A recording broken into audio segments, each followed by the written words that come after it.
Okay बेटा, तो yesterday we had started with the topic isomerism.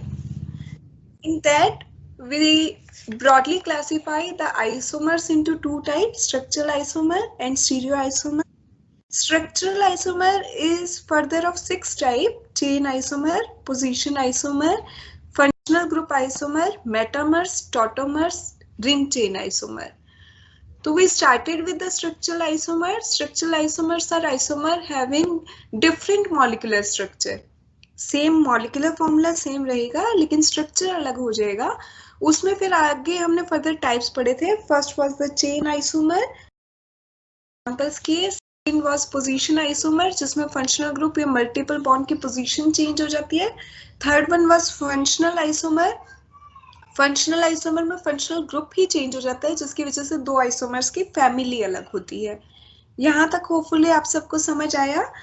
Now fourth type is known as metamers. Fourth is metamers.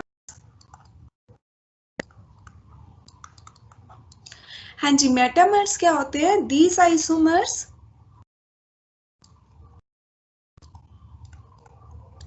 differ in structure due to difference in distribution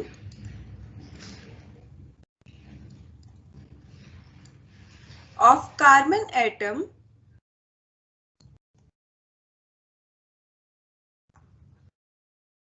around the functional group. Around the functional group. ये जो isomers होते हैं ये एक दूसरे से different कैसे होते हैं? इनमें जो कार्बन एटम होंगे किसी फंक्शनल ग्रुप के अराउंड, उनमें नंबर ऑफ कार्बन एटम्स में डिफरेंस आएगा. देखिए एग्जांपल से समझ आएगा आपको. जैसे हमने लिया एक ऑक्सीजन, इस साइड में लगा देती हूँ 2 कार्बन, इधर भी मैं लगा देती हूँ 2 कार्बन. टेट्रावेलेंट होता है कार्बन. हाइड्रोजन कंप्लीट करेंगे CH3, CH2, CH2, CH3. क्या बन गया ये कंपाउंड? ROR. क्या होता है ये? कौन से फैमिली से बिलोंग करते हैं? ROR. ईथर.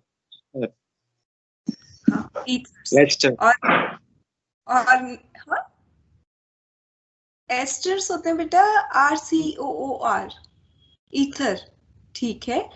और इसका नेमिंग कर सकते हो आप कि अगर हम IUPAC नेम लिखें तो क्या होगा?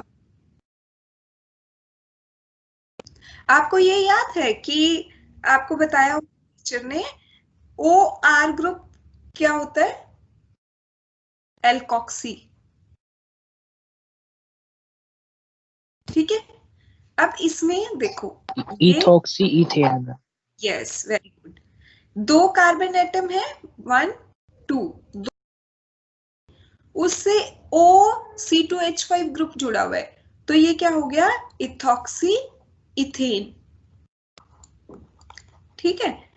और इसका मॉलिक्यूलर फॉर्मूला अगर लिखो, कार्बन हमने यूज किए 4, हाइड्रोजन हमने यूज किए 3 2 5 6 7 8 9 10 H10 और एक ऑक्सीजन यूज किया है ना. अब इसका मेटामर में हम क्या करेंगे? हमें 4 ही कार्बन यूज करने हैं, 10 ऑक्सीजन. आपने ये ले लिया फंक्शनल ग्रुप ऑक्सीजन. इसके एक साइड लगा दो 3 कार्बन और एक साइड हमने लगाया सिंगल कार्बन. तो डेफिनेशन क्या थी? दीज आइसोमर, ये जो आइसोमर है डिफर इन स्ट्रक्चर. इन दोनों के स्ट्रक्चर में क्या डिफरेंस है? Due to difference in distribution of carbon atom. जो कार्बन एटम है अराउंड द फंक्शनल ग्रुप हमारा यहाँ पे है ऑक्सीजन. इसके दोनों तरफ जो नंबर ऑफ कार्बन एटम है वो दोनों आइसोमर में वेरी करेंगे. एक में ऑक्सीजन के इस साइड 2 कार्बन थे, इस साइड 2 कार्बन थे. दूसरे आइसोमर में एक साइड आप 1 लगा दो, एक साइड आप 3 लगा दो. अब आप हाइड्रोजन कंप्लीट करोगे तो CH3, यहाँ पे CH2, इसके यहाँ पे आपका आ जाएगा CH2 और CH3। तो कार्बन हमारे पास 4 ही है और हाइड्रोजन हो गई हमारे पास 3 2 5 6 7 8 9 10 और एक ऑक्सीजन। तो अब इसका यूपीएससी नेम क्या होगा? लॉन्गेस्ट चेन हमने पहले सबसे पहले लॉन्गेस्ट चेन चूज करेंगे। कौन सी है लॉन्गेस्ट चेन? अगर इधर से काउंट करो तो एक ही कार्बन है, उसके बाद ऑक्सीजन आ गया, ब्रेक आ गया। इधर से काउंट करोगे तो कितने कार्बन है? 1 2 कार्बन वाला। आर ग्रुप कौन सा जुड़ा हुआ है? एक कार्बन वाला, मिथॉक्सी। तो इस मिथॉक्सी। हाँ, इसका नाम हो जाएगा आपका 1 मिथॉक्सी। फर्स्ट कार्बन पे लगा हुआ है मिथॉक्सी ग्रुप प्रोपेन। तो देखिए, सिंपल फंक्शनल ग्रुप की पोजीशन चेंज करने से, इसके around number of carbon atom very करने से हमारे दो कंपाउंड अलग अलग बन गए। ये हमारा बन गया इथॉक्सी इथेन, ये हमारा बन गया 1 मिथॉक्सी प्रोपेन। तो ये दोनों एक दूसरे के मेटामर्स हैं। ठीक है। और कहीं ना कहीं ये फंक्शन जो पोजीशन आइसोमेरिज्म था उसका भी एग्जांपल है कि आपने मेन तो क्या किया है, आपने फंक्शनल ग्रुप की पोजीशन चेंज की है। ठीक है। तो metamer is also known as a type of position isomerism. Clear है यहां तक? इसमें देखिए हम क्या करते हैं मेटामेरिज्म में। कोई भी फंक्शनल ग्रुप आपने लिया, जैसे यहाँ पे ऑक्सीजन है, नाइट्रोजन भी हो सकता था, सल्फर भी हो सकता था।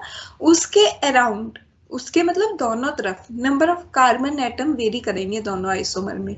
एक में जैसे दो दो है एक साइड, एक में एक साइड आपने 3 लगा दिए, एक साइड आपने सिंगल छोड़ दिया। ठीक है। ये मेटामर्स होते हैं। किसी को नहीं समझ आया वो मेटामर्स तो बताओ। बताना मैम दोबारा एक बार। मेटामर्स में क्या होता है बेटा? These isomer differ in structure. इन दोनों के स्ट्रक्चर में क्या डिफरेंस होता है मेटामर्स के? Due to difference in distribution of carbon atom around the functional group. जो आपका ये फंक्शनल ग्रुप है ना, यहाँ पे फंक्शनल ग्रुप है आपका ये ऑक्सीजन। जो आपका फंक्शनल ग्रुप है उसके around number of carbon atom आपने चेंज किए। इस वाले आइसोमर में क्या है, इसके दोनों साइड दो दो कार्बन लिए हुए आपने। जो इसका आइसोमर बनाया उसमें आपने क्या किया, जो आपका फंक्शनल ग्रुप है ऑक्सीजन, उसके एक साइड आपने 3 कार्बन ले लिए, एक साइड आपने सिंगल ले लिया। Total number of carbon atom दोनों में 4 ही है। तो मतलब दोनों आइसोमर्स में फर्क बस इतना होता है कि जो आपका फंक्शनल ग्रुप होता है, फंक्शनल ग्रुप के दोनों side distribution of carbon atom, जो नंबर ऑफ कार्बन एटम है वो आप चेंज कर देते हो। ठीक है। ठीक है। तो उसके बाद नेक्स्ट अब हमारे आइसोमेरिज्म है टॉटोमेरिज्म। ये इंपॉर्टेंट है।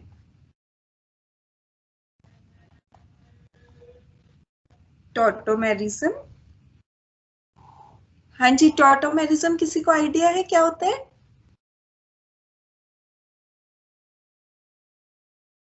देखिए पहले डेफिनेशन बताती हूँ फिर समझ आएगा। This is type of functional isomerism. एक तो ये फंक्शनल आइसोमेरिज्म का ही टाइप होता है। This is type of functional isomerism where, जहां पे क्या होगा, isomers exist simultaneously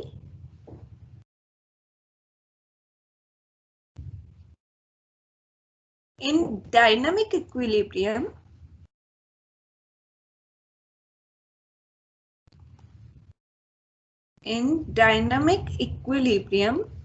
with each other। Tautomerism होती क्यों है? Tautomerism arises due to 1,3 migration of hydrogen atom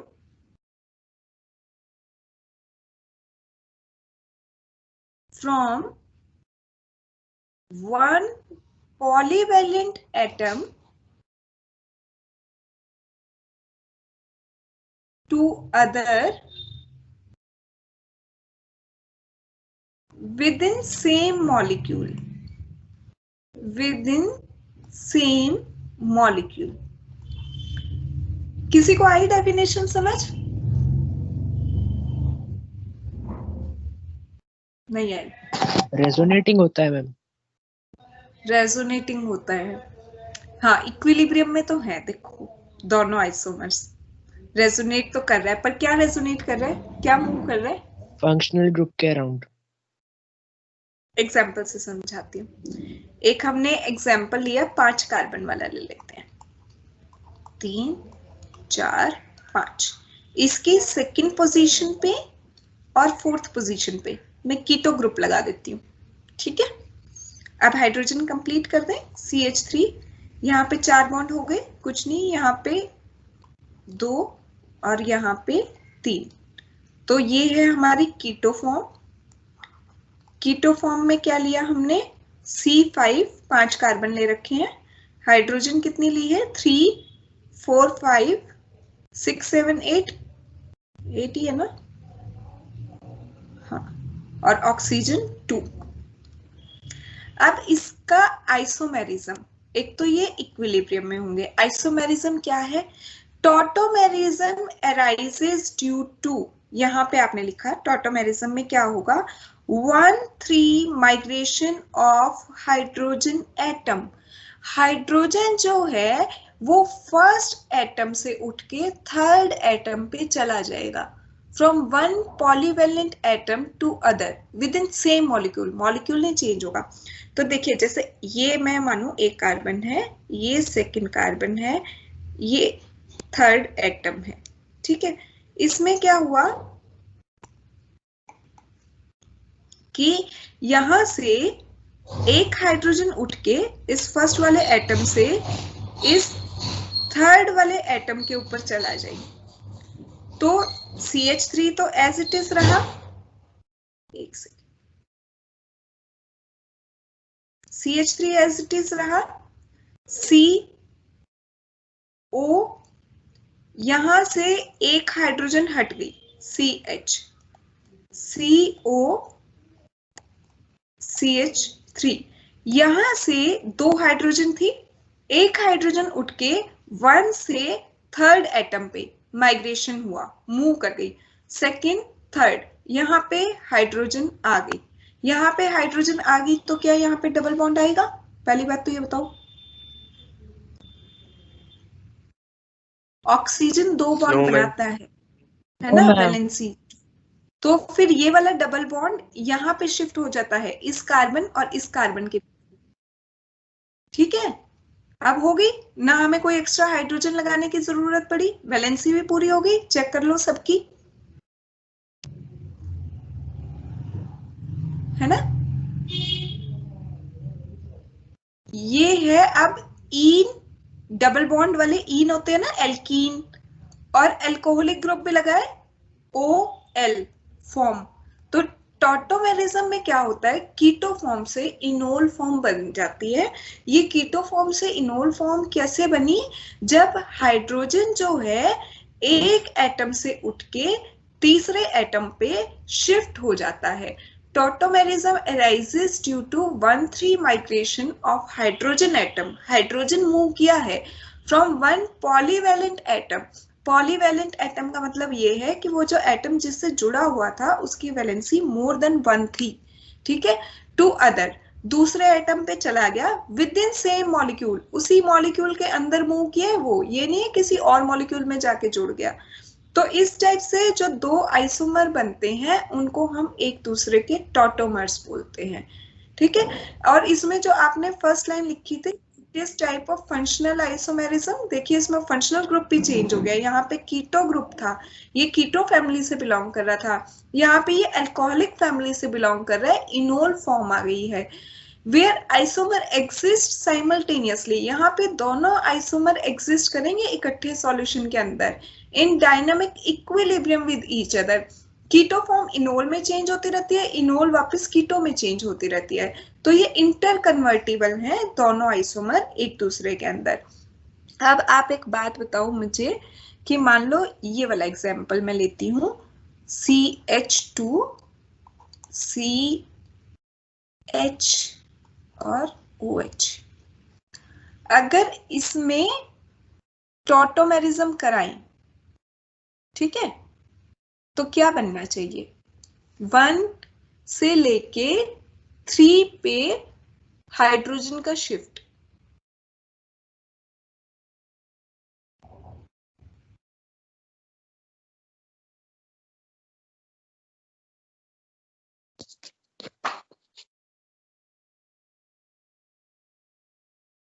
हाँ जी, क्या प्रोडक्ट आना चाहिए? This is question for you people. अच्छा, एक और CH3 सिंगल बॉन्ड। हाँ जी, हाँ, पहले बताओ चलो इसका आंसर क्या कह रहे हैं आप? CH3 single bond, C ma'am O पे डबल बॉन्ड होगा, और ये C के पास मैम H हो। CH3 CHO, कंपाउंड का नाम क्या हो गया? मैम ये होगा, यस मैम, है ना? अच्छा, एक वेरी गुड, ये तो आपने कर दिया। 1,3 hydrogen shift and good. What's your name? Ma'am Swastik. Swastik, very good बेटा। अब एक बात बताओ मैम, अगर हम CH2 को 1 मान के चले तो? CH2 को आप 1 मानो, फिर आप हाइड्रोजन कहाँ पे हेलो मैम। हाँ जी, हाँ जी, एम आई ऑडिबल? आवाज आ रही है? Yes ma'am. हाँ, चलो आपने Yes, ma'am. आप कह रहे हो कि आपने इसे 1 मान लिया और यहाँ से आपने हाइड्रोजन उठा ली, इसको कहाँ लेके जाओगे इस हाइड्रोजन को? OH के पास। तो OH तो बेटा यही चीज है ना कि ऑक्सीजन 2 बॉन्ड बना सकता है मैक्सिमम, उसकी वैलेंसी 2 है। एक वो ऑलरेडी इस हाइड्रोजन के साथ बना रहा है, एक कार्बन के साथ बना रहा है, तीसरा बॉन्ड कैसे बनवा दोगे आप इसका? और इसकी वैलेंसी कम हो जाएगी, इस वाले की, इस कार्बन की, यहाँ पे CH रह जाएगा। मैम यहाँ पे ट्रिपल बॉन्ड हो जाएगा और H2 निकल जाएगा। नहीं, फिर आइसोमर कैसे होंगे? आइसोमर तो वो होते हैं ना जिनका मॉलिक्यूलर फॉर्मूला सेम हो, हाइड्रोजन अलग हो जाएंगे उनमें, नंबर ऑफ हाइड्रोजन। आइसोमर यानी कि हमें कंपाउंड निकालना नहीं है। हाँ, कुछ भी एटम आप निकाल नहीं सकते इसमें से, उतना ही। कार्बन अगर यहाँ पे आपके 2 हैं, हाइड्रोजन आपकी यहाँ पे, कार्बन देखिए आपके यहाँ पे 2 हैं, हाइड्रोजन 1 2 3 4 है और एक ऑक्सीजन है। तो इससे जो प्रोडक्ट बनेगा उसमें भी आपको 2 कार्बन, 4 हाइड्रोजन और एक ऑक्सीजन ही चाहिए, तब वो एक दूसरे के आइसोमर होंगे। एक तो ये पॉइंट क्लियर होना चाहिए, ठीक है? आइसोमर्स वो होते हैं जिनका मॉलिक्यूलर फॉर्मूला सेम होगा, दोनों का अलग होगा, ठीक है?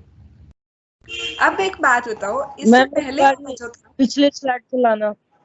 हाँ, इसमें मैं यही पूछना चाहती हूँ, अगला क्वेश्चन मैं होमवर्क के लिए देने वाली थी आप लोगों को, कि हम इसको भी तो फर्स्ट कार्बन मान सकते थे और इसका हाइड्रोजन उठ के इस ऑक्सीजन पे जाता अगर, ठीक है, तो ये प्रोडक्ट इस तरह से बन सकता था, CH2 COH, ये बाकी एज इट इज रहता सारा, CH2 CO CH3, तो भी नोल बना, ठीक है? तो ये प्रोडक्ट क्यों बनाया हमने और ये क्यों बनाया?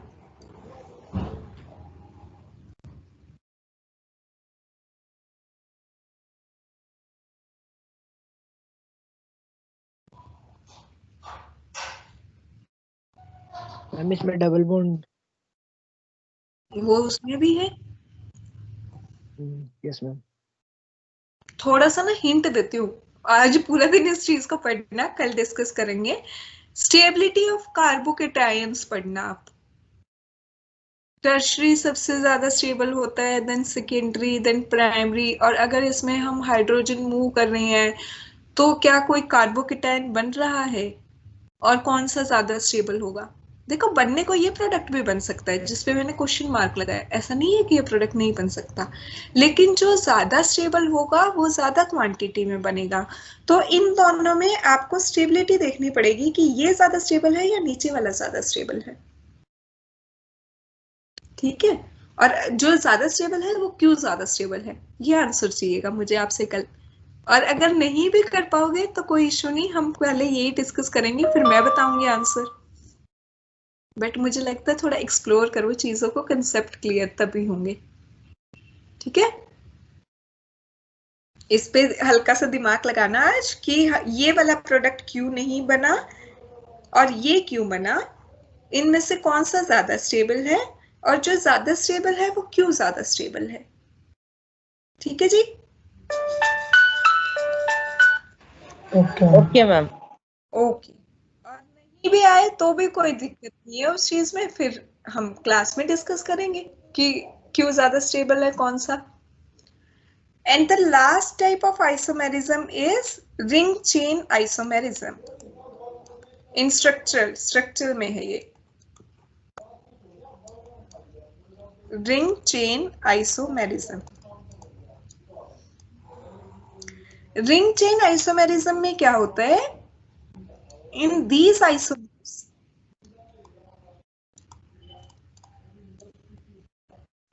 one isomer possess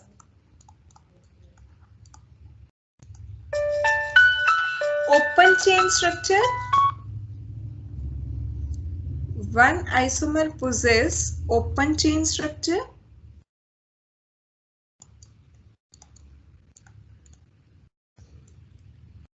while other has cyclic structure. Okay, in these isomers one isomer possess open chain structure while other है साइक्लिक स्ट्रक्चर। तो एक आइसोमर का जो स्ट्रक्चर होगा वो क्या होगा, स्ट्रेट चेन होगा, और एक का क्या होगा वो साइक्लिक होगा। जैसे एक एग्जांपल मैं आपको बताती हूँ, हम 3 कार्बन वाला ले लेते हैं 1 2 3। अब इसमें CH3 यहाँ पे बीच में एक डबल बॉन्ड लगा देते हैं, CH और CH2, कार्बन हुए 3, हाइड्रोजन हुए 3 4 5 6। ये है स्ट्रेट चेन ओपन चेन। इसका जो आइसोमर बनेगा वो क्या बनेगा, वो साइक्लिक बनेगा। तो 1 2 3 कार्बन है हमारे पास,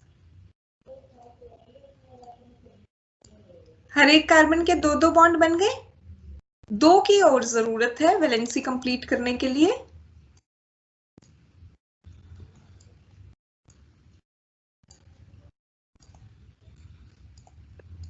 तो इसको इस तरह से भी दिखाया जा सकता है, ये बन गया हमारा साइक्लोप्रोपेन। ये दोनों एक दूसरे के आइसोमर्स हैं।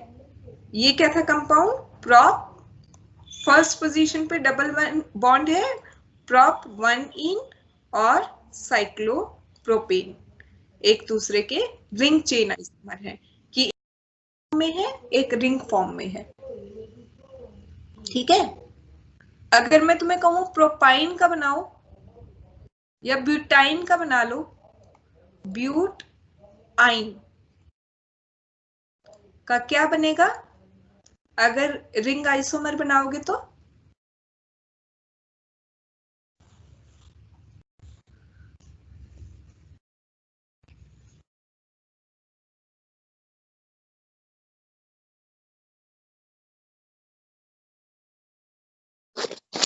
मैम स्क्वायर में शायद आएगा। स्क्वायर में तो आएगा। देखिए ब्यूट आइन क्या है, 4 कार्बन वाला है आपका, 1 2 3 4। कहीं पे भी ट्रिपल बॉन्ड लगा दो तो YN नहीं आएगा। वैलेंसी पूरी करते हैं, CH3, एक मिनट मैं कहीं ऊपर ही बनाती हूँ इसको, 1 2 3 4, यहाँ पे ट्रिपल बॉन्ड बनाया, CH इस पे लगाने की जरूरत नहीं, यहाँ पे CH2, यहाँ पे CH3। तो कार्बन है हमारे पास 4 और हमारे पास हाइड्रोजन कितनी हो गई 3 4 5 6। ठीक है, अब इसका हम आइसोमर बनाएंगे 4 कार्बन वाला रिंग की फॉर्म में। बन गए 1 2 3 4। अब हमारे पास हाइड्रोजन जो है वो 6 है। अगर मैं हर एक पे 2-2 हाइड्रोजन लगाती हूँ तो 2 to 4 to 6 to 8 हाइड्रोजन चाहिए। तो हाइड्रोजन तो उतनी नहीं है, तो क्या कर सकते हैं हम? 2 के बीच में डबल बॉन्ड लगा दो। ठीक है डबल जी, बॉन्ड लगा दो। तो अब हो जाएगा CH2 CH2, यहाँ पे H। तो ये क्या बना? साइक्लो ब्यूट इन, है ना? तो जब आप किसी भी एल्काइन वाले से बनाते हो तो जो आइसोमर बनता है वो एल्कीन बनेगा, और जब आप एल्कीन से बनाओगे तो जो आइसोमर बनेगा वो एल्केन बनेगा, साइक्लोएल्केन। और एल्काइन वाले से साइक्लो एल्कीन बनेगा। ठीक है, एक बॉन्ड कम हो जाता है जब आप रिंग बनाने की कोशिश करते हैं। तो यहां तक समझ आया? Yes ma'am. तो बेटा यहाँ तक आपका स्ट्रक्चरल आइसोमर टॉपिक खत्म हो गया है। 6 टाइप थे उसके, 6 के 6 मैंने आपको बता दिए हैं। ये फाइनल में यूजुअली आपका 10 मार्क्स का क्वेश्चन आ जाता है कि what are different type of structural isomerism, explain in detail with example. तो आप हर एक टाइप के आइसोमेरिज्म की डेफिनेशन और उसके साथ कोशिश करना 2-2 एग्जाम्पल देने की। अगर 2 नहीं आते गलत मत लिख के आना, एक एग्जाम्पल लिखाना, पर ठीक से लिख के आना।